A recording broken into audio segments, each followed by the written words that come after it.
হিন্দুত্ববাদী রাজনীতি ক্ষমতায় থেকেও সব সেক্টরে পৌঁছায় না, আবার বাম রাজনীতি ক্ষমতায় না থেকেও সব সেক্টরে রয়ে গিয়েছে। কিভাবে? দুটি খুব গুরুত্বপূর্ণ প্রশ্ন নিয়ে আলোচনা করতে গেলে যে বিষয়টি সবচেয়ে প্রথমে মনে আসে তা হলো আগ্রাসন ও আদর্শের প্রতি কট্টরতা। চলুন একটা গল্প বলি।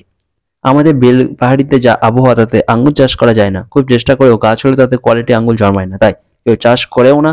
আমাদের কয়েকটা গ্রাম পরে এক বন্ধুর দাদা এগ্রিকালচার নিয়ে পড়াশোনা করে গ্রামে ফিরে আসে এবং তার বিশ্বাস আঙ্গুর আমাদের এলাকায় ফলানো যাবে।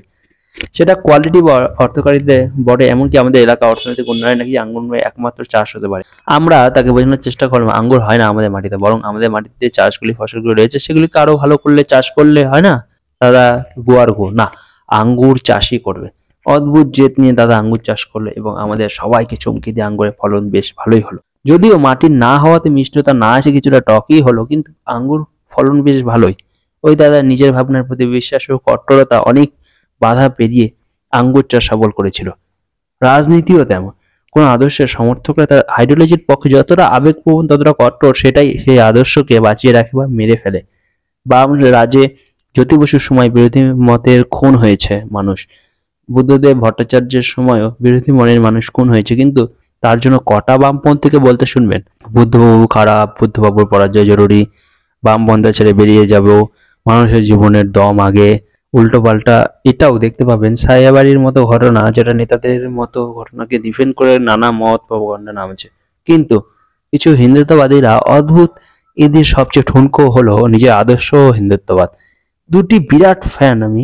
ধনী সমালোচনা করছি, যা আজ থেকে আমি আর তার হিন্দুত্ববাদী নাই, দেখ এবার কি করি।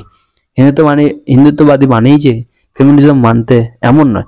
এত ফেমিনিজম দেখছিস তো, আমার আর দায় নেই হিন্দু ইউনিটির, যা আজ থেকে আমি হিন্দুত্ববাদী নাই, দেখ এবার কি করি। হিন্দু হিন্দু ভাই ভাই মানে যে পুরুষতন্ত্রকে মানতে হবে তা নয়। আজ থেকে আমি হিন্দুত্ববাদী নই। ও, বড় হিন্দুত্ববাদী হয়েছিস না? কুকুর ধরাকে সমর্থন করছিস? যে হিন্দুত্ববাদ পথের কুকুরদের পথে থাকতে দেয় না, অমর হিন্দুত্ববাদ আমি মানি না, যা আমি আজ থেকে আর হিন্দুত্ববাদী নই। এইভাবে যারা ব্যক্তিগত ভালো লাগা খারাপ লাগাকে সরিয়ে আদর্শের সাথে একান্ত হতে পারে না, আদর্শের জন্য বুক চিতিয়ে দাঁড়াতে পারে না, তারা আনবে নবজাগরণ। সত্যি মনে হয় এত ঠুনকো যাদের আদর্শ প্রতিটা মন খারাপে একবার করে ভেঙে যায়, তাদের দ্বারা কোনো পরিবর্তন আসতে পারে বলে আমার মনে হয়।